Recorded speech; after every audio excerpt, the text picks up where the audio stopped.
Bonsoir. Au nom du Centre de l'Universalité, je vous souhaite la bienvenue à cette conférence du 6 octobre 1984, intitulée « Le rôle des avatars » avec Alexandre Lachance. Bonsoir Alexandre. Bonsoir. Ça va bien? Oui, de mieux en mieux. C'est une joie croissante d'être ici. Et je me sens tellement chez moi que... Je dois dire que c'est réciproque, Alexandre. C'est toujours un grand honneur et un grand plaisir de t'avoir avec nous. Le sujet de la conférence ce soir, le rôle des avatars. Si on expliquait, Alexandre, qu'est-ce que c'est qu'un avatar pour commencer? Disons d'emblée qu'un avatar, c'est un ambassadeur des puissances supérieures qui, n'étant pas au même niveau vibratoire que nous sommes, doivent avoir recours à des moyens un peu ralentis. Alors, tous les avatars sont ceux qui ont été choisis comme étant en mesure de communiquer un message qui dépasse le verbiage tout court. Alors, il y en a eu un très grand nombre dans l'histoire. Même, il y en a des contemporains. Alors, ces avatars-là, ce sont des avatars, des ambassadeurs qui ont été choisis à cause de leur excellence sur tous les niveaux. Sur le niveau de sensibilité, qu'on appellera des médiums, sur le niveau d'émotivité, qui peuvent comprendre ce qui dépasse la portée des mots, et ensuite ça sur le niveau spirituel, qui vise à nous enseigner quel est notre destin dans la vie. Ce sont ça, les avatars. Ce sont de très grands initiés. Exactement. Puis ils sont passés par les premiers stages, parce que le mot initié veut dire tout début, naturellement. Alors ils sont pratiquement gradués à certains niveaux, ils sont en mesure de nous renseigner sur ça, en quoi consiste la vie véritable, et quel est le cheminement que l'on doit poursuivre pour atteindre notre destin. Ça, c'est le rôle des initiés, des avatars. Des avatars, oui. J'aimerais parler des avatars contemporains, mais préalablement, je voudrais parler de ceux qui nous ont précédés. Il y en a eu qui ont dépassé les niveaux de tous les autres. On pourrait parler du Nazaréen, on pourrait parler de toute la lignée des patriarches judéo-chrétiens et de ceux qui les ont créés à partir des Égyptiens, Melchisedec, Abraham, Isaac, Jacob et toute la lignée des pères. Et ensuite de ça, le Nazaréen proprement dit, qui était le plus prolifique et le plus haut de tous les grands initiés. Alors, je vais parler de celui-là, Incal, on l'appelle Incal. Celui-là vivait il y a environ 68 000 ans en Lémurie, un continent qui est disparu de l'océan Atlantique après un abus des forces telluriques, des forces cosmiques, tout comme dernièrement on a fait abus des forces cosmiques, des forces d'énergie vibratoire. Alors on a détruit la Lémurie, mais il y avait toute une civilisation qui a duré à peu près 35 000 ans.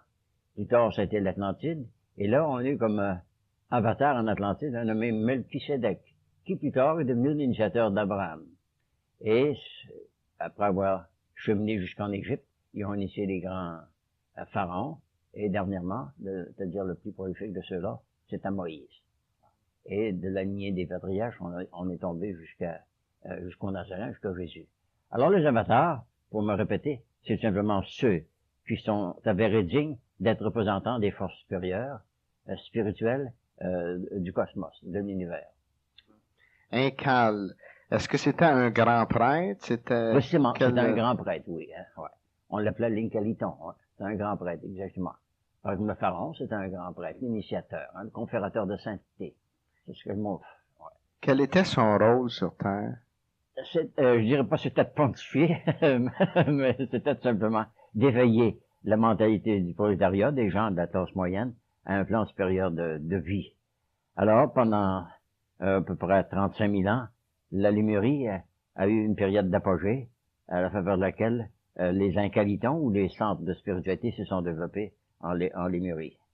Et quand les forces négatives sont emparées de ces forces-là pour des fins nocives, à but de pouvoir, ils ont détruit leur propre civilisation. C'est vrai comme l'énergie atomique a fallu détruire une partie du globe. Hein? Alors, leur rôle était de rendre les gens conscients de l'existence d'une énergie omnilatente, partout présente, dont on pouvait s'emparer pour des fins bienfaisantes, non seulement pour les individus, mais pour la collectivité. C'est avorté en Incali, comme on l'appelait les Lémurie autrefois, et ça s'est avorté également en Atlantide, à 3 reprises, d'Haïti à Poséidon, pour aller s'établir, s'assaimer jusqu'en Égypte, dans la Haute-Égypte après ce temps-là. En Atlantide, qui étaient les grands avatars? Il y avait Uxmal, un nommé Uxmal, il se prononce mal, mais c'est un nom. Uxmal, oui. Et le dernier de ceux-là, c'était Djvalkoul. C'est un autre nom qui est connu de certains initiés, Djvalkoul. Et après ça, c'était Melchisédek proprement dit. Et lui, il a communiqué sa science en Égypte dans le temps que Moïse était à la cour des pharaons, à Ramsès, et ensuite de ça, Sésostris, et plus tard Eknaton. Et à partir de ce moment-là, ça s'est disséminé à travers tout le Proche-Orient, le Moyen-Orient, et l'Extrême-Orient aussi. Et de là, en Mésopotamie. On dit que justement, lorsque l'Atlantide s'est effondrée, qu'il y avait plusieurs grands initiés qui ont dirigé le peuple qu'on estime, on fait des estimés approximatifs de 100 000, il y en a qui disent 200 000. On a divisé l'Égypte en haute et en basse Égypte, pas nécessairement à cause du littoral, mais à cause du niveau d'éducation que les peuples avaient. Mais quand on parle de la Haute-Égypte, on parle de Eknaton, proprement dit, qui était l'initiateur de Moïse, véritablement. C'est lui qui a enseigné le monothéisme, alors qu'autrefois, c'était un polythéisme assez farfelu. Alors, à partir de ce moment-là, on a eu quelque chose de vraiment spirituel, quelque chose de vraiment cohérent et acceptable par toute la mentalité de la race. Et depuis ce temps-là, on a un monothéisme qui s'établit à travers le monde entier. Mais l'idéal, c'est d'établir à travers tout le système solaire, tel qu'il existait auparavant. Parce que cette idée d'un Dieu unique, d'un Dieu un, d'une unicité, provient du système solaire. Et le système solaire forme une famille. Et tant que tout le système solaire ne sera pas unifié, on n'aura vraiment pas une cohérence dans la vie. Alors, ça part de là, de Eknaton, dont on a tant parlé depuis quelque temps. Alors, si je comprends bien, Alexandre, les avatars ont une conscience à la naissance, ou presque, oui, parce qu'ils sont les résultats de plusieurs générations, plusieurs vies, plusieurs incarnations. Ouais. Mais ils ont une conscience qui provient de l'extérieur de la planète Terre. Précisément, oui. Est-ce qu'on peut dire que à ce moment-là, ces avatars sont en contact avec le Saint-Esprit ou l'énergie supramentale, l'âme universelle, le Saint-Esprit, oui. L'anima mundi, tout ça. Ça forme un tout. Et le système solaire, c'est une unité, avec une diversité de différents plans de conscience, qu'on appelle les planètes, proprement dit, mais tous ces plans de conscience, avec leurs ramifications, satellites, etc., ne forment un tout. Et tant que ce tout n'aura pas été réalisé, il n'y aura pas de conscience cosmique ou de conscience christique, si on veut employer le terme, à travers le système solaire. Et le but des avatars, c'est d'éveiller les différentes peuplades à cette conscience-là d'un tout unifié. Maintenant, on a noté que certains avatars, est-ce que Salomon est considéré comme un avatar? Définitivement, oui, définitivement. Salomon, c'est l'être solaire, n'est-ce pas? Salomon, oui. Homme des hommes, c'est l'être solaire. C'est lui qui est le premier qui atteint la conscience solaire. Et il y a une chose que je révèle pas, que ce n'est pas véritablement secret, mais tous les enseignements initiatiques, les plus hauts enseignements initiatiques viennent de Salomon. Puis un initié véritable révèle la date de son initiation, 5984, pas de 1984, 4000 avant Jésus-Christ. Alors, cet enseignement-là, initiatique, part de Salomon véritablement. Et tous les initiés sur le plan auquel je fais allusion, donnent la date de leur initiation à partir de Salomon, 59 084, pas 1984, 4000 avant Jésus-Christ, quoi. 4000 ans avant Jésus-Christ. Oui, oui. Tous les histoires que vous verrez, je dis, il n'y a pas une erreur d'interprétation, non, c'est 4000 ans avant Jésus-Christ, que l'initiation solaire, à partir de Salomon, du roi solaire, le roi qui avait atteint la conscience solaire, s'est manifesté au monde. On dit que Salomon avait 600 épouses et 400 concubines. C'est un homme. À toute la force du mot, oui. Est-ce que ça fait du sens? Est-ce que c'est réel, ça? Oui, ça fait du sens, certainement, oui. Ça dépasse le bon sens. Est-ce qu'on ne dit pas que Mahomet en avait 12, oui? Oui, mais 12 comparé à 1000. Oui, mais il y a ceci, regarde. Lui, il voyait, il courtisait tous les soirs. Chacune d'elles, hein. Tous les soirs, ça, on raconte ça dans les sous-trois, n'est-ce pas? Ouais. Mais Salomon, il tirait ça sur toute la vie. Il manquait de temps, probablement. Oui. Alors, on considère la race humaine, l'homme, comme une entité, hein. On peut considérer la femme comme une totalité. Alors, il n'y en aura pas. Alors, Si on parle un peu de Salomon, Alexandre, on sait que Salomon était alchimiste. Oh, définitivement, ben oui. Il n'y a pas d'erreur. Ouais. La majorité des avatars étaient alchimistes. Oui. En interprétant le terme alchimie comme étant détenteur des forces supérieures du cosmos et manipulateur des forces supérieures du cosmos. Mais ça n'a rien à faire avec les manipulations que l'on tendance à attribuer à l'alchimie aujourd'hui. Un alchimiste, c'est un homme qui manipule les forces supérieures de la nature. D'abord. Ensuite, ça, il les attribue à différents usages. Mais l'alchimie, c'est la science de Al. C'est une science de Dieu. Hein? La science de Dieu. La science de Dieu. La chimie de Dieu. Et la chimie de Dieu. La chimie des plans supérieurs de conscience. Ce sont des forces. C'est la force de toute force, comme dirait la table d'émeraude, n'est-ce pas? Mm-hmm. Oui. Alors, le premier alchimiste, c'est définitivement Salomon. Puis, quoique ce ne soit pas cité, mais c'est un fait, on le reconnaît par toutes ses œuvres. L'Ecclésiaste, par exemple, parle d'alchimie proprement dit. D'ailleurs, on prétend que Salomon aurait transmuté beaucoup de plomb en or pour, disons, construire le temple. Mais oui, voyez-vous, tout ça. L'or, c'est un métal solaire, n'est-ce pas? Alors, il y a faculté, même à l'état gazeux, de l'or à l'état gazeux, aussi bien que de l'eau à l'état solide, c'est normal, ça. Alors, l'or à l'état gazeux vient directement du soleil. Et si on peut le rendre solide, en faire du métal malléable, c'est parce qu'on l'a puisé du soleil. C'est l'énergie solaire qui a été coagulée. Mais c'est le métal solaire. Ce n'est pas par fantaisie qu'ils ont attribué l'or au soleil, Mercure à l'autre planète suivante, et puis à une autre, etc. Alors, de l'or solaire, qu'on appelle de l'or potable, de l'or respirable, c'est l'or de notre aura. Hein? Alors, notre aura, c'est l'or solaire que l'on a accumulé au cours de notre vie, autour de notre champ magnétique, et qui est logé sur notre glande pinéale, ici, hein, et au plexus solaire. Alors, la conscience solaire, c'est la conscience aurique, qui fait partie de notre aura. Et le but de l'alchimie, c'est de rendre notre aura réceptacle de l'énergie solaire. C'est le but de toute alchimie sur le plan spirituel. À ce moment-là, l'individu qui peut atteindre ce but-là, automatiquement rentre en contact avec la même force dont on parlait que les avatars. Il fait partie du grand tout. Lui-même devient potentiellement un avatar, c'est-à-dire un représentant ou un exemplaire de ce que l'homme devrait être à son état, à son plein potentiel. Alors, l'homme est un Dieu en formation, un Dieu en gestation, un Dieu en embryon, et le Dieu, c'est l'être solaire, pour notre plan solaire. Hein? Bon. Alors, Dieu, c'est le mouvement universel, et tout ce qui est coagulé dans l'univers, tout ce qui a existence, tout ce qui est matérialisé, c'est de l'or solaire à différents degrés de vibration, l'énergie solaire. Maintenant, on a noté que la sœur de Moïse était alchimiste aussi. Oui, Myriam, justement. Myriam, c'est elle qui entretenait le feu.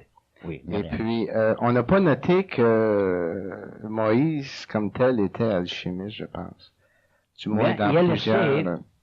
sur le mont Tabor, il est allé sur le mont Tabor, et dans une caverne du mont Tabor, il a laissé du feu froid, là, ce qu'on dit. Et ça a été trouvé par Isaïe, quelque Du feu froid? Du feu froid.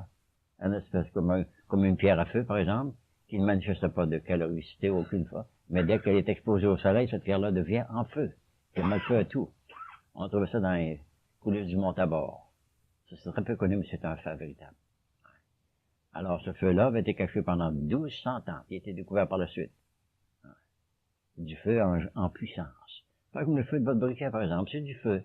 Pas de la flamme, si vous voulez. Mais dès que vous l'avez stimulé, vous l'avez éveillé de son énergie, il met le feu à tout ce qui était inflammable dans les alentours. C'est une condensation. C'est une condensation d'énergie solaire dont le mouvement vibratoire a été ralenti. Et dès que vous l'accélérez par une irritation quelconque, c'est ce qui arrive sur votre pierre à briquet, n'est-ce pas? C'est du feu. Mais pour l'irriter, par une friction quelconque, vous faites jaillir une étincelle. L'étincelle, c'est du feu qui était dans la pierre. Et s'il y a du combustible, matière combustible à les alentours, là, le feu se communique. Mais c'est-à-dire la flamme s'y communique, n'est-ce pas? Mais le feu existe à l'état. Ça, c'est ce qu'on appelle du feu froid. Et la vie est un feu. J'ai cité il y a quelque temps que la première définition que l'on a de l'être, en général, c'est un feu. En gestation, un feu en puissance. Moïse, sur le mont Sinaï, voit le buisson qui brûlait à son consumé.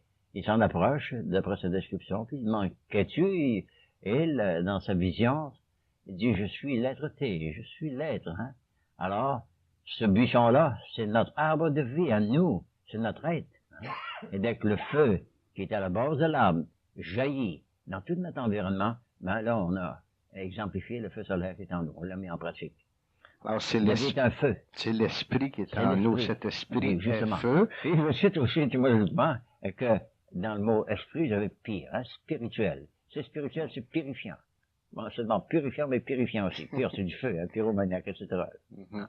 Alors, la vie est donc un feu en latence, un feu en léthargie, que l'on doit éveiller. Et le but de notre vie, c'est d'en être conscient d'abord, et de l'éveiller, de faire jaillir tout autour de nous, afin d'en faire bénéficier notre environnement et de toutes les façons. Alors, la vie est un feu. Un sacré feu.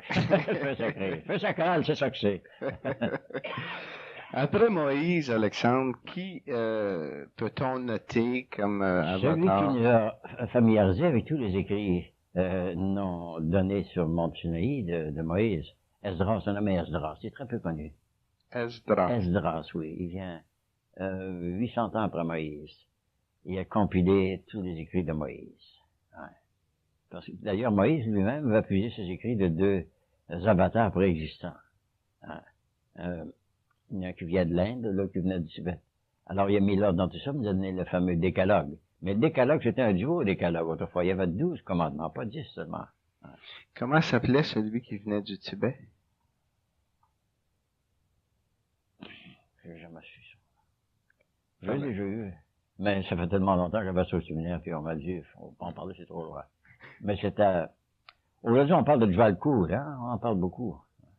Djvalkoul. Djvalkoul, je sais pas si j'avais déjà entendu ce terme. Non. Djvalkoul, le tibétain. Il y a un autre nom qui s'appelle Philos. Oui, Philos, oui. il est plus connu sous le nom de Philos. Mhm. Il a écrit une couple de volumes dernièrement.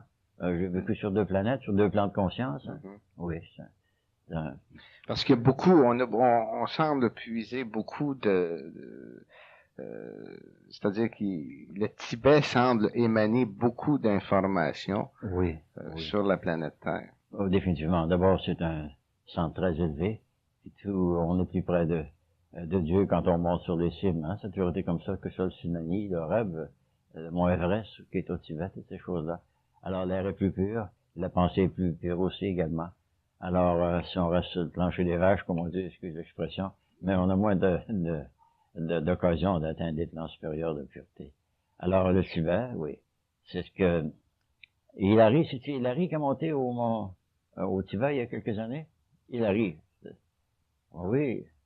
C'est lui qui a escaladé le dernier mont du Tibet, le dernier montagne du Tibet, là. Je sais pas. Je me sens très près de Dieu. Quand il a communiqué avec le voile. Quelle est votre impression? Je me sens très plus près de Dieu. Et c'est réel, ça. Alors, toutes les illuminations sont venues sur des cimes, que ce soit le sermon sur la montagne ou bien toute autre chose. Ça vient éloigné de la terre, proprement dit. Mais Alors, ça serait pas symbolique, ça, Alexandre, parce que le royaume des cieux est plus près que l'on pense, même si on est dans une caverne. Si notre atmosphère pouvait venir diaphane au lieu d'être opaque comme elle est. On voit la lumière tout autour de nous, mais arrêtez cette lumière-là, c'est ça qui nous aveugle. Tout comme dans un théâtre, par exemple, si on voulait projeter une image dans un théâtre qui serait déjà illuminé, on ne verra rien, n'est-ce pas? Hein? On ne verra rien.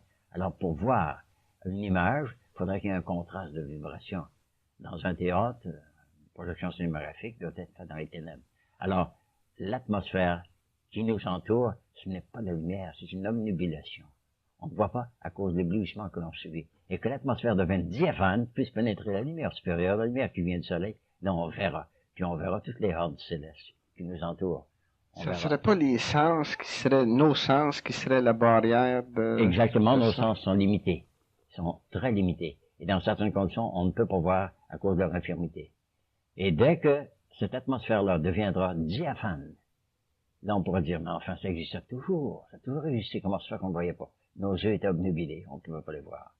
On parle, depuis plusieurs générations même, et surtout depuis plusieurs décennies, du retour du Christ, n'est-ce pas? Du Christ en personne. En personne. C'est bien beau, ça, mais il faut pas abuser. Ce n'est pas une personnalité. Ce n'est pas un caractère individuel. Alors, l'atmosphère tout entière va être pleine d'autres, plein de présence.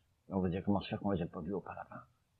Ils nous entouraient toujours. On en sentait la présence, mais on les voyait pas. Alors, quand cette atmosphère-là deviendra diaphane vers la fin du siècle, ça, à cause du passage sur Terre devant nous, on dirait, ils ont toujours réussi, ils nous ont toujours entourés. Hein? On en sentait la présence, mais on ne les voyait pas. Et ça va arriver. Parce qu'à la fin du siècle, il va y avoir ça. Une chose dont on parle déjà depuis quelque temps, plusieurs en parlent aussi, ça va cet arrêt soudain que la Terre va faire pour se redresser. La Terre a une déclivité, on en a parlé dernièrement, puis on a tellement parlé qu'il y a tas de commentaires à son sujet. Que la Terre a tendance à se redresser, la déclivité qu'elle subit.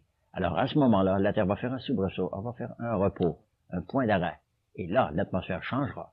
D'ailleurs, elle n'a pas seulement tendance, mais elle a commencé Elle le déjà. fait déjà, mais oui. Parce qu'à un moment donné, elle était à 72 Oui, degrés. ça, c'est un puis fait là, je réel, pense c'est un qu'elle fait est à réel confirmé. 67 C'est un et fait quelque confirmé, chose. oui.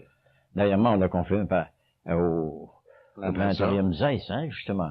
C'est à risquer un peu, mais on dit, mais c'est un fait, tout le monde le sait, ou du moins, tous les astronomes le savent, ça vient de NASA et tout ça, hein.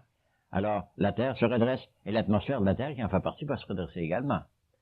Alors là, on verra à travers cette opacité qu'on appelle le vide de l'espace. Alors, ce vide est très plein, c'est un plénum. Alors là, on dira, mais enfin, comment ça se fait qu'on n'a pas vu ça auparavant? Ben, c'est parce que nos sens ne nous permettaient pas, on était trop éblouis. Trop de lumière nous aveugle, aussi bien que... Ouais. Si on fait un petit retour en arrière, Oui. après l'avatar qui a suivi Moïse, dont je me souviens pas du nom. Ezra, j'ai mentionné Ezra, c'est oui. ça, oui. Qui qu'on a eu comme avatar dans l'histoire. La lignée de Samuel, un prophète qui, 18 ans avant Jésus-Christ, 1800 ans, je m'en pardon, avant Jésus-Christ, a fondé un monastère au Mont Carmel. C'est le monastère qui est devenu des Esséniens, le groupe des Esséniens, dont Jésus a fait partie pendant 18 ans, c'est-à-dire sa période d'obscurité à partir de l'âge de 12 à 30 ans. Alors, non seulement ce monastère-là, cet ashram-là, mais tous les autres qui avaient en Palestine dans le temps. Alors, Samuel, le prophète Samuel, qui a eu une illumination, hein, à un moment donné, il y en a question dans la Bible, dans le livre des... Oui. Deutéronome, je pense, Deutéronome. Deutéronome, oui. Il a, dans le Deutéronome, possiblement. Alors, il a commencé à fonder ce monastère-là. Il y a eu 7 autres branches dans la Mésopotamie. Puis le plus proche, c'était au Mont Carmel. Et le Mont Carmel a duré pendant 18 ans. C'est de cet endroit-là qu'on a trouvé les manuscrits de la mer morte.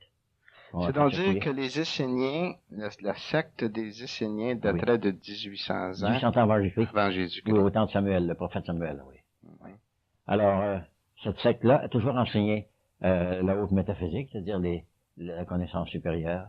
Et ça s'est perdu jusque dans le désert de Qumran.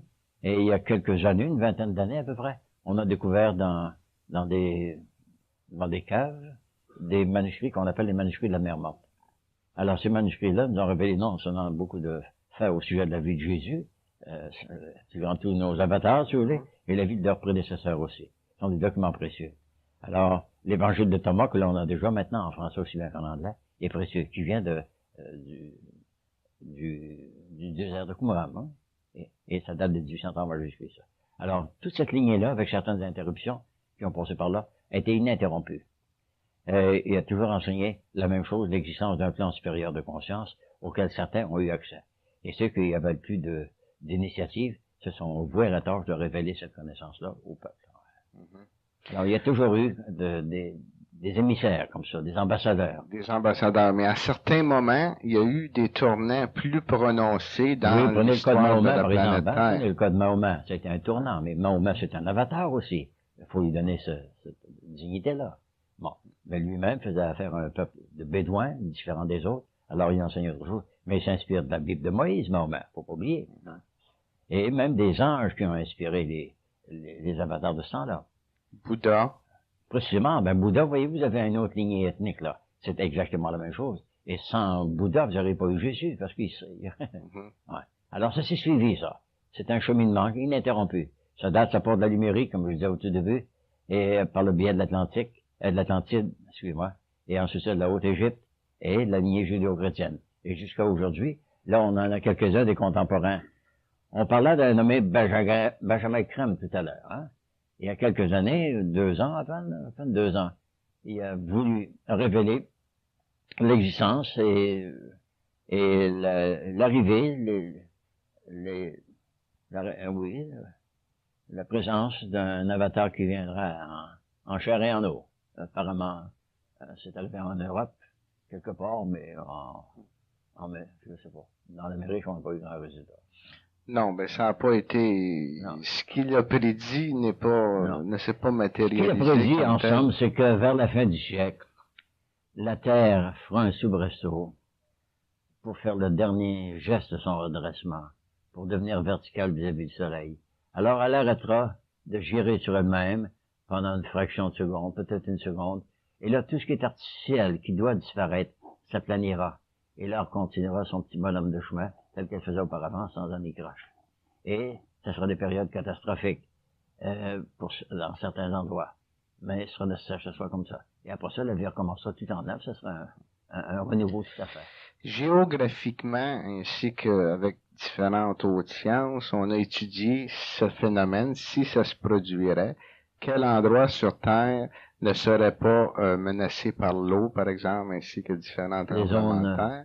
Et les puis, zones extrême nord et extrême sud. C'est ça. Alors que la période équatoriale, les zones tempérées seraient protégées. Alors la zone équatoriale serait secouée. Oui. La zone équatoriale, surtout, sera secouée. Parce que les terres du nord descendraient vers l'équateur et celles du sud remonteraient vers l'équateur pour faire une ceinture.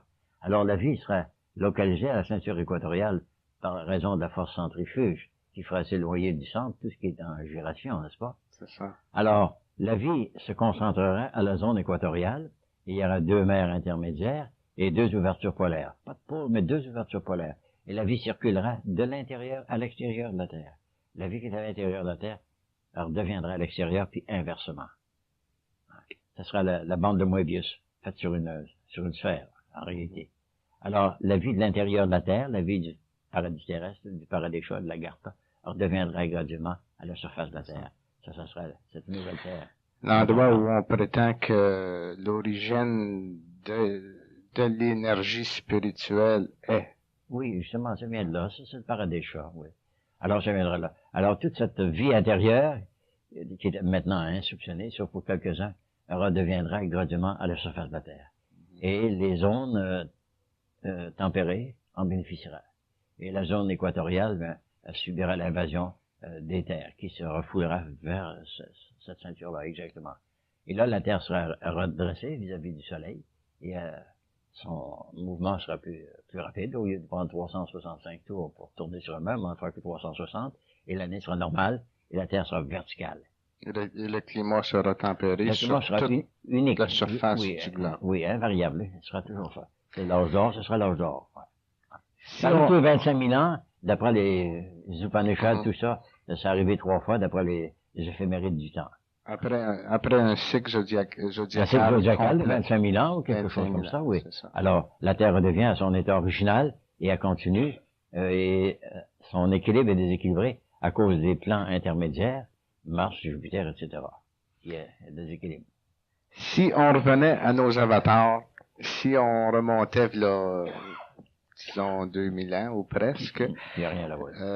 Jésus de Nazareth, celui qu'on appelle le Nazaréen en ésotérisme, il semblerait que ça a été, je sais bien qu'il n'y a pas de grandeur qu'on devrait appliquer à un individu, mais il semblerait que, ésotériquement en tout cas, Jésus aurait été un des plus grands, si ce n'est pas le plus grand sur Terre. Sur tous les plans. Sur tous les plans, justement, parce qu'il a réussi à fusionner ces 7 corps. Bon, et puis, alors, c'est ça. Les d'autres qui ont passé ont fusionné 6 corps ou 5 corps, c'est ça. Mais lui a eu, disons, la maîtrise de tout son être. La maîtrise de pouvoir retenir pour fusionner les 2 derniers. Justement. C'est ça. Maintenant, si on étudie un peu,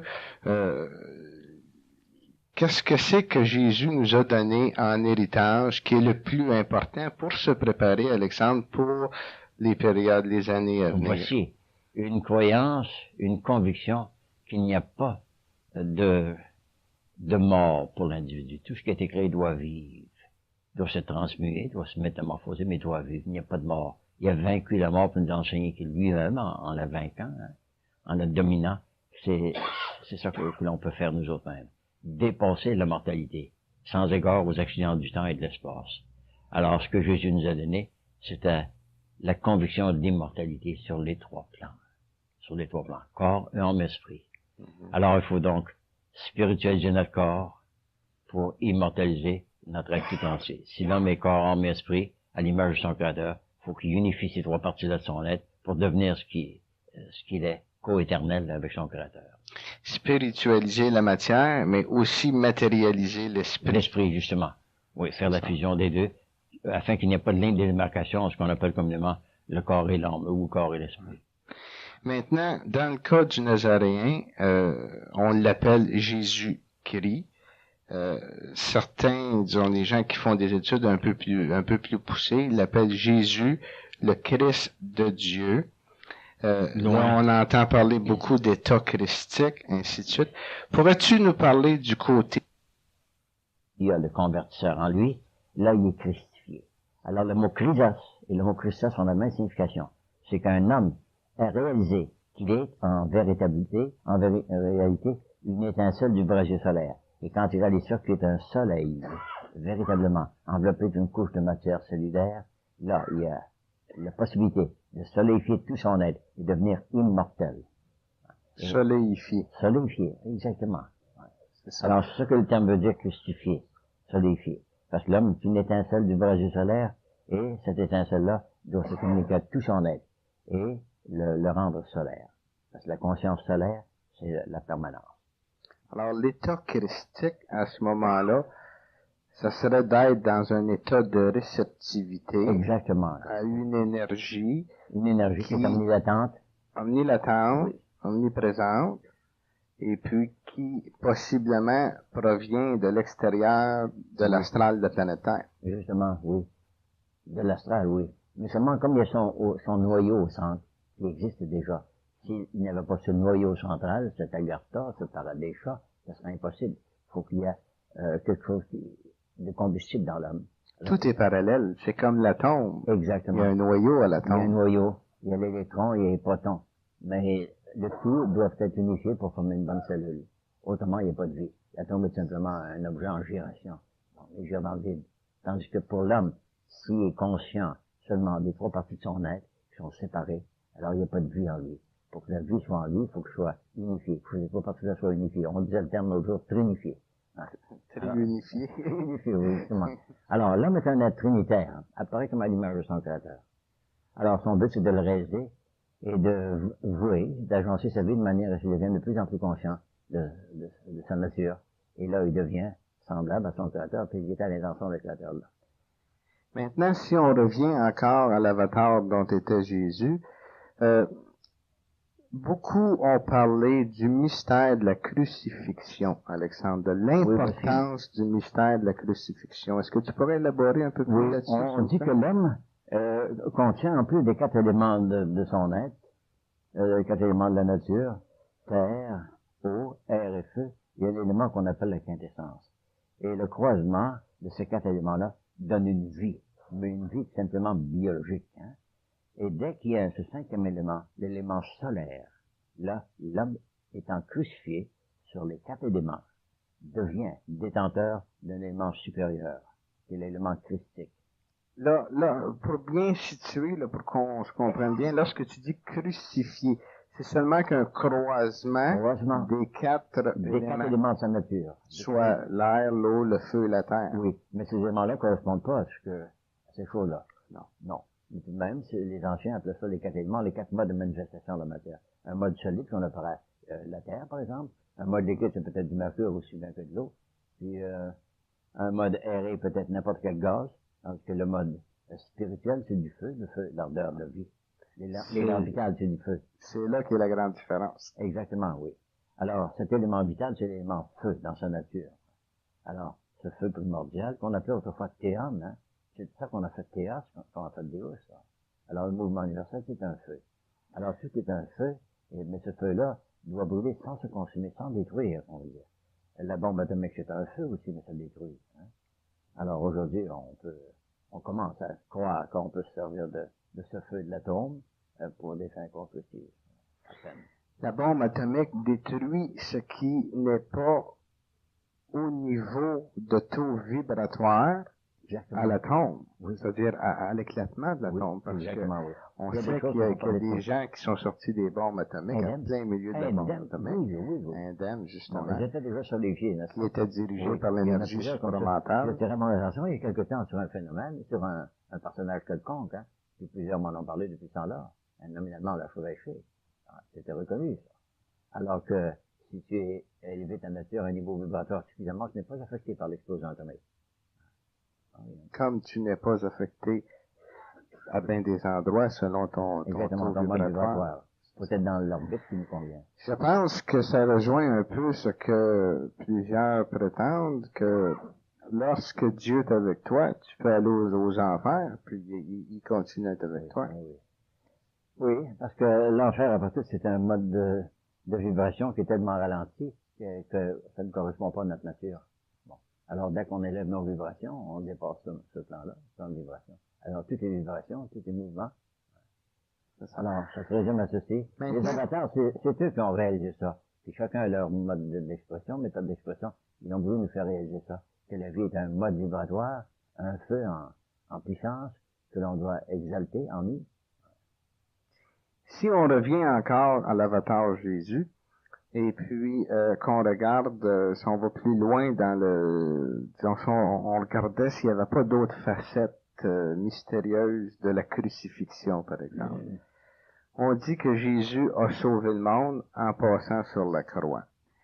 Disons que excuse Alexandre, je voudrais juste finir ça. On a enseigné ça dans les religions chrétiennes afin de faire croire le monde, mais les gens ne savaient pas sauver. Il nous a sauvés, mais il nous a sauvés de quoi? Il prenait pour acquis que c'était comme ça.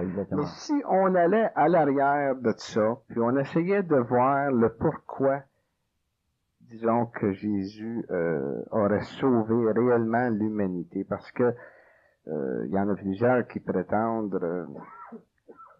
Vous savez, n'est-ce pas, qu'on parle de participation mystique? Dans les religions sémitiques, un homme est sous l'emprise de la loi du talion. C'est une vie pour une vie, un œil pour un œil, dent pour dent, etc. Alors, vous avez commis un meurtre, alors vous étiez endetté, vous avez fait couler le sang pour la faire couler votre sang. Alors, c'était la religion des Sémites, notamment des Israélites aussi. Alors, on offrait un sacrifice quelconque pour expier nos péchés, nos tares. Hein? Alors, en exemple de cette philosophie-là qui a duré pendant plusieurs millénaires, on a créé une victime, un holocauste, une hostie, véritablement, le mot veut dire exactement ça, ou un bouc émissaire. Les Juifs avaient ça aussi, chargeur de péché de toute la tribu. Et on a fait le plus haut personnage, on a fait un bouc émissaire pour le péché de toute la race. Et dans ce sens-là, on dit, lui, a endossé toutes nos peccadilles ou nos crimes et s'est sacrifié. Mais ce serait impliqué que le Père est un despote. Hein? Ça injustifie le Créateur d'avoir sacrifié son propre fils pour sauver l'humanité. En réalité, au point de vue théologique, c'est peut-être acceptable, mais au point de vue de haute métaphysique, ça n'a pas grand sens. Si on regardait justement au point de vue de haute métaphysique, si on rejoint la conscience atomique, par exemple, on s'aperçoit que Jésus, en mourant, est ressuscité, il a reconstruit un corps, il a matérialisé un corps, et on sait que ça se fait avec la tombe. Et puis, on sait aussi que avant l'avènement de Jésus, plusieurs personnes qui voulaient rentrer en contact avec l'énergie supramentale ou l'énergie bouddhique ou divine, se faisaient percer un trou pour l'ouverture du troisième œil. Une trépanation, oui, même aussi une tonsure, hein. C'est Chez ça. les bouddhistes, non seulement il y avait une trépanation ici à la pinéale, mais il y en avait une autre. D'ailleurs, on a encore investi de ça dans la tonsure des prêtres, hein. Ça a duré pendant plusieurs siècles, peut-être plusieurs millénaires, ça. Mais c'était éveiller ses centres spirituels. Exactement. Bon. Mais c'était toujours dans le but de recevoir l'énergie solaire. Parce que la tonsure était faite précisément pour recevoir l'insolation. Et quant à la trépanation ici sur le pinéal, comme plusieurs l'ont fait dernièrement, le dernier qui en a parlé avec un peu de connaissance de cause, c'était Lobsang. Lobsang n'a pas fait des son propre opération, c'est plusieurs autres aussi. Mais on essaie d'éveiller ces centres spirituels-là. Oui. Mais ça se faisait beaucoup avant l'avènement de Jésus. Oh oui. Avant sa venue sur la terre. Oh, Depuis qu'il est venu sur la terre, il y a beaucoup d'individus qui ont entré en contact avec le Saint-Esprit, ou c'est-à-dire c'est plutôt le Saint-Esprit qui est rentré en contact avec eux, parce qu'il n'y a rien à faire, c'est pas nous autres qui décident. C'est un geste d'illumination. C'est ça. Mais le fait que Jésus a été le premier, disons, à matérialiser comme ça un corps, là, est-ce que ça n'aurait pas changé la conscience atomique de la planète Terre, facilitant l'ouverture du troisième œil? Oui, mais d'abord, on a crucifié Jésus, on l'a oint, puis on l'a accepté comme l'ambassadeur de l'entité solaire, mais seulement, c'est toujours trait à l'énergie solaire, que l'on considère comme un personnage historique, ayant passé par toutes les pérégrinations de la jeunesse, l'adolescence, etc. Il y a encore ce qu'il représente. Il représente l'homme humaine, l'éveil et le cheminement de l'homme humaine. Pareil comme Bouddha, ou bien Gautama, ou bien tous les autres comme ça. Alors, faut considérer le Christ comme un exemple du cheminement de l'homme humaine à partir du plan paranormal, subnormal, jusqu'au plan paranormal. Alors, le Christ est notre idéal. Il faut le considérer sur le point de vue ésotérique. Sur le point de vue historique seulement, il y a des choses qui laissent à désirer. Oui, parce que là, sur le point de vue historique, on est obligé de s'en tenir à ce qui a été écrit. Oui, puis il y a tellement de confusion à ce sujet. C'est ça. Beaucoup de confusion. Ça, d'ailleurs, quand on sait comment la Bible a été écrite, ainsi de suite, ça peut pas faire autrement que... Il y a 46 grandes traductions de la Bible, puis il y a 266 versions. Puis ça a été écrit 80 ans après sa mort. Oui. Puis même la Bible, ça a été publié les premiers livres de Moïse, quelques années après. Qui ont été inspirés par d'autres écrits préexistants. Manu, par exemple, c'est ça, avait écrit le Code de Manu. Ça existe, ça. Hammurabi. Ce sont des législateurs avant Moïse. Hammurabi, le Code de Manu. Alors, Moïse lui-même s'est inspiré de ses prédécesseurs. Et ensuite de ça, des interprétations qui sont données.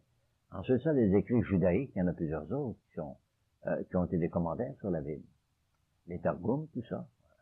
Il y a Sefer Yetzirah, Sefer Ditenyuta. Alors ces choses-là, ça s'ajoute à la Bible. Alors, si on revient ésotériquement, est-ce qu'on peut dire que Jésus a sauvé le monde? Oui, dans le sens qu'il l'a émancipé de tout cette fatras de diversité d'opinions au sujet de ce qui est véritablement, ce qui constitue la vérité. Ouais. Alors, il s'est exemplifié lui-même, il s'est donné comme exemple de ce que devait être la conscience humaine.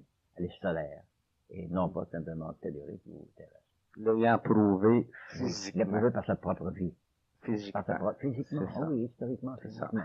Maintenant, Alexandre, si on regarde une autre facette encore de la vie de Jésus, Jésus mentionne à un moment donné que parmi ceux qui le suivent et qui ont aussi leur vibration, que eux aussi vont avoir contact avec le Père.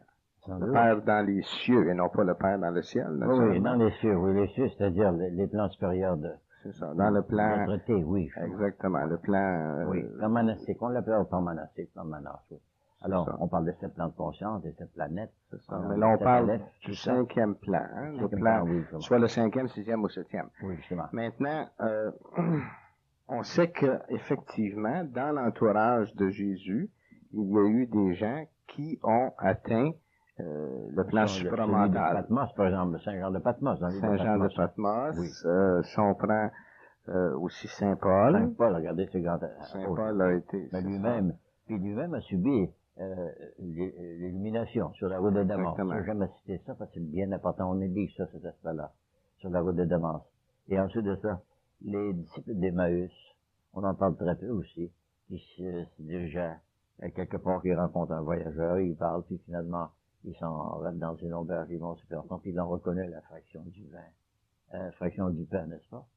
C'est un autre exemple, une autre illustration de sa présence comme personnage vivant.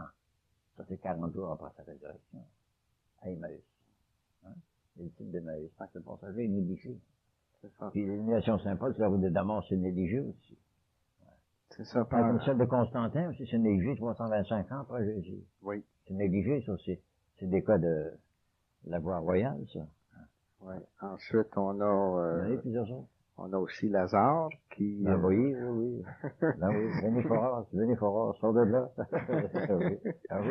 C'est ça. Alors, là, on a assisté, durant la vie de Jésus, les gens qui sont venus en contact avec lui, et par la suite, ceux qui ont été en contact avec ceux qui avaient déjà... Et dans ce temps-là, il y en avait quelques-uns, on en a parlé une couple de fois ici, au sujet de ce contemporain de Jésus, qui a fait des choses merveilleuses, au sujet duquel les disciples se scandalisaient parfois. Et Jésus a dit, ben, enfin, ce bonhomme, s'il n'est pas contre nous, il est avec nous. On lui avait dit, il fait les mêmes œuvres que vous faites, mais très bien. Je suis pas inconnu. Il fait les mêmes œuvres que moi. S'il n'est pas contre nous, il est avec nous. Il s'agissait de quel est son nom? Quel est son nom? À celui-là, là? Oui. Excuse-moi, j'étais dans l'une. Alors, c'était un peu Matthieu, quand il y en avait plusieurs dans le temps. Ah oui, ok. Ouais, ben c'est ça que je voulais en emmener, Il y en avait justement. plusieurs dans le temps. Parce Oui. que tu disais, oui. Alors, il dit, ben enfin, c'est un des nôtres, s'il n'est pas contre nous, il est avec nous, laissez le faire. Hein? Alors, ça a toujours été ça. Il y a toujours d'élite parmi la tourbe, hein, parmi la club. C'est ça. Et, Mais justement, à ce moment-là, là, il y en a plusieurs qui ont eu des contacts avec oui. dans l'énergie supramentale. Oui. Alors, partant de ce point-là, si on regarde le cheminement de ce que c'est qui est arrivé, si on regarde Lazare, par exemple, donc, Qui était, oui. Qui était lui-même un enseignant, tu vois? Ouais, c'est ça, oui. Dans l'évangile de Thomas, maintenant qu'on l'a traduit, on révèle que Lazare était un enseignant. Alors, il était dans un état léthargique qu'on appelle communément le petit mort, c'est l'oxycumudra. C'est une léthargie qui dure 40 heures, à peu près. Parce que Lazare a toujours joué un rôle caché, un peu. Absolument, ben oui, c'est le frère de Marie, oui. Mais on sait qu'aujourd'hui, il joue encore un rôle.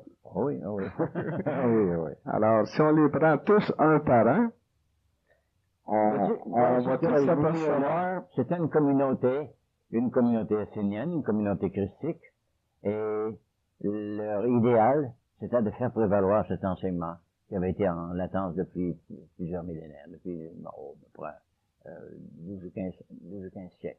Alors on a fait revivre ça, et c'est ce qui nous reste aujourd'hui, puis on commence à le remettre en valeur depuis quelque temps. C'est ça. Puis, est-ce que, parce qu'on semble que lorsqu'il arrive quelque chose, du moins pour Jésus, il y a eu plusieurs initiés qui se sont développés du contact que Jésus. Oui. OK? Est-ce que on pourrait dire que la même chose, sans que ce soit Jésus, là, mais que présentement sur Terre, il y a un tas de gens qui commencent à avoir des contacts avec l'énergie supramentale. Je vais m'en parler au Danemark, là, du groupe du Danemark. Il y a des gens très illuminés là, au Danemark, hein, qui commencent à promouvoir la connaissance des plans supérieurs de l'esprit. Hein. Il y en a 2 ou 3 qui écrivent très, très, très bien. C'est des choses authentiques, pas d'erreur, sont en accord avec tous les prédécesseurs. Présentement, sur Terre, apparemment, il y en aurait 12 ou 13 qui ont non seulement personnalisé, mais qu'ils ont intégré l'énergie supramentale sans fusionner. Justement. C'est donc dire qu'ils sont dans l'astral bouddhique. Dès que vous tombez dans cette orbite-là, vous y avez accès. Oui. Vous pouvez en faire partie. C'est notre Monseigneur éminentissime, Frank Schaffner, qui dernièrement, quand on parlait assez éloquemment de ça, qui a véritablement 1300 initiatives qui font partie d'un cercle. Oui, mais moi, ce que je parle, là, c'est pas la même chose, ce sont des individus. Oui. Donc, il y en aurait 12 ou 13, là, qui ne sont pas attachés avec, il y a des gens qui les suivent, mais ils n'ont pas de secte comme tel. Je parlais de Joël Cool, c'est un individu qui n'est pas associé à personne. Là. Ah bon, ok, alors on parle de la même chose d'abord. Et Philoche n'est pas associé à personne non plus. Plusieurs écrivains ont parlé de lui, Christian Steele, ça m'a parlé de bon, Christian Steele, avec les 3 ou 4 volumes à son sujet. Philoche, le Tibétain. Il vient du Tibet. Ouais. Alors, ça existe. Des individus qui agissent indépendamment des autres. Puis il y a 13 centres. Puis le centre central. Enfin, le centre noyau central, ben, ce sera l'Agartha. Ouais. Mais si on regarde dans l'histoire, Alexandre, à l'exception du temps de Jésus, on n'a pas vu autant de personnes publiques divulguer, entrer en contact avec la masse de la population. Non, c'est un cas unique. Des gens qui sont en contact direct avec l'énergie supramentale. Et présentement, on estime qu'il y en a 12 ou 13 sur Terre. Oui. Ce que l'histoire n'a jamais rapporté. Non. Alors, ça peut être signe de quoi, ça? C'est un signe cet avancement de connaissance. La conscience christique. Employons le terme dans toute son expression. C'est le retour de la conscience christique avec plus de vigueur qu'auparavant. Que jamais, on ne pourra pas Alors, ça, c'est un cas unique dans l'histoire des 2000 ans qui nous ont précédés. Parce que si on regarde ce qui se produit, Alexandre, les gens qui rentrent en contact avec ces gens-là, on voit que les taux vibratoires augmentent, les gens changent rapidement. Le moindre contact. Comprennent. Le moindre contact. On parle des contactés du troisième ordre. Ils ont tous subi quelque chose, une mutation quelconque. Hein? Tous, chacun. Contact avec un individu comme ça, c'est une mutation immédiate. Un élèvement du taux vibratoire. Par la parole. Par la parole ou par l'émanation personnelle. Ou les gestes. Oui, ça, ouais. oui. Par l'émanation personnelle surtout. Parce que l'énergie, elle se communique vibratoirement et sensiblement. Alors, dans ce domaine-là, les avatars les plus éminents, c'était ceux dont on vient de mentionner, en parlant de ceux de l'Émérie, ceux de l'Atlantide, ceux d'Égypte, et ceux de la Mésopotamie, et le dernier Jésus. Ceux des contemporains, c'était à faire leur preuve. Pas pour se revendiquer, mais pour qu'on leur donne toutes les fois qu'on a fait dans le passé. Bien, oui. Puis justement, de toute façon, quand tu fais la volonté du Père, tu fais pas ta volonté. Non, c'est justement ça. C'est pas ta petite volonté. Faut se laisser guider, oui. C'est ça. Faut se laisser guider. Faut qu'à ce moment-là, justement, le corps soit réellement l'enveloppe et le vêtement de l'esprit. C'est un bon véhicule. C'est ça. Alors, ça, c'est le cheminement de la race, puis des directives que la race doit suivre pour faire atteindre son destin. Et ici, dans la province de Québec, aussi bien au Danemark, et quelque part en Californie, dans le Nevada, dans le Nebraska, là, il se passe quelque chose. Ça fait un beau triangle, hein? Ça couvre un triangle à la surface de la Terre, de la planète. Alors, je pense que c'est un bon signe que d'ici à la fin des temps, ou la fin de ce temps, de cette temporalité, il va se passer quelque chose de sublime à la surface de la Terre. Oui. Puis on ne sait pas ce que c'est réellement, Non. parce que les prophéties, il y a toujours quelque chose. Si la prophétie est exacte, le temps n'est pas exact. C'est très difficile d'avoir le temps. C'est mal chronométré, des fois. Oui. C'est ça. Mais ici, au Québec, justement, le plateau de Laurentien, surtout, selon les études qu'on a faites, est très bien protégé de par sa... Oui, c'est un roc solide. C'est un vrai Gibraltar. Eh bien. Alors, c'est ça. Nos avatars, on doit y être reconnaissants, parce qu'à mesure de leur force, puis proportionnellement notre capacité d'entendement, ils ont révélé les choses qu'ils ont comprises. Il y en aura d'autres. Et vers la fin du siècle, on va dire, ils avaient donc raison. Bien, je pense que justement, ce qui se produit, si on regarde aujourd'hui, puis on compare l'accès aux connaissances, au savoir qu'il existe présentement, si on compare ça avec le 10 ans, le 20 ans ou 30 ans, le rythme à laquelle on a progressé, ça a été absolument extraordinaire. Des groupes qui se développent ici et là. Oui. Et puis, on a eu justement l'occasion, Alexandre, de discuter avec certains Européens qui sont venus ici, des conférenciers, des conférenciers de niveau international, et puis qui voyagent à travers le monde, et puis ce qui les touche le plus présentement, là, la manifestation qu'ils voient le plus, c'est qu'ici au Québec, l'évolution se fait à un rythme beaucoup plus rapide que partout, dans tous les pays. Les gens sont ouverts, ils ont souffert depuis longtemps, ils ont été restreints. Maintenant, ils veulent s'émanciper, ils ont la soif de connaître. Ah oui, ils ont la foi en cette chose. Alors, la vie continue. Alors, on est téléguidé par une puissance qui nous tient dans le creux de sa main. Il faut y faire confiance, on peut aider. Et on a ce grand privilège d'y être relié même à notre insu. On ne peut pas s'en séparer, ni s'en séquestrer. On est téléguidé, Alexandre. Je suis d'accord avec toi. Mais est-ce qu'on pourrait pas dire aussi qu'avant d'être téléguidé, on est manipulé quand on commence à comprendre, puis quand on comprend absolument rien, avant ça, on est marionnetté. Oui, là, on a d'aplomb d'abord, phénomène d'aplomb, on pourrait te dire, oui, justement. Alors, quand on a suffisamment tiré les ficelles pour dresser les pantins, alors là, on peut les faire jouer un rôle quelconque d'après notre évolution. Puis lorsqu'il y a compréhension, ben là, on devient manipulé. Oui. Puis là, ben, en éliminant l'orgueil et toutes ces facettes. On a un rôle véritable. qui est représentatif de ce qu'est l'intention du manipulateur, ouais. Et tout ça, c'est pour en venir à retourner à cette lumière, car on sait que tout est son et lumière. Oui. Et une illustration que j'ai bien aimée, c'est que ce soit de ta cuisson ou chevette d'ailleurs, tu as le mérite de l'avoir constaté, c'est que la lumière imprègne la matière, hein? Imprègne la matière. Et la matière accouche la lumière. C'est ça, on devient une fusion qui se fait. L'esprit intègre la matière. Hein? Et quand la matière est suffisamment imprégnée d'esprit, là, elle devient spiritualisée et du feu véritable. Et à ce moment-là, l'individu ne fait plus sa volonté. Pas du tout, non. Il fait la volonté du C'est Père. partie du grand tour. C'est ça. C'est son destin. C'est ça. Mais il semblerait, à date, du moins, si on revient à ceux qui œuvrent sur Terre, qui sont en contact avec le public, que eux sont dans la conscience supramentale ou en contact avec le Saint-Esprit. Et c'est tous venus de la même façon. Les autres se sont préparés, puis à un moment donné, la porte était là, puis donc l'énergie a entré. C'est ça. C'est ça. Parce que c'est pas quelque chose que si l'individu veut obtenir, il va prier puis ça va rentrer. Non, l'ampoule peut rien faire pour recevoir l'électricité s'il n'y a pas un mouvement vibratoire qui est l'électricité. L'ampoule peut jamais générer l'électricité. Non. Et l'homme peut jamais se spiritualiser par soi-même, par ses moyens. Alors, il faut que l'influence vienne d'en haut. Alors, c'est un grand mystère. Mais ce mystère, c'est un voile de lumière.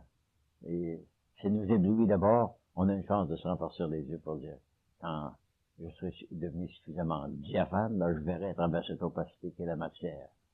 Et pour en venir au tout début, cet espace environnant qu'on appelle du vide, ça peut subitement devenir tellement lumineux que l'on se verra à travers. Puis on verra tout ce qu'est la vie. Dans ça, l'espace n'est pas vide, il est plein des phalanges d'êtres lumineux qui nous entourent à notre insu.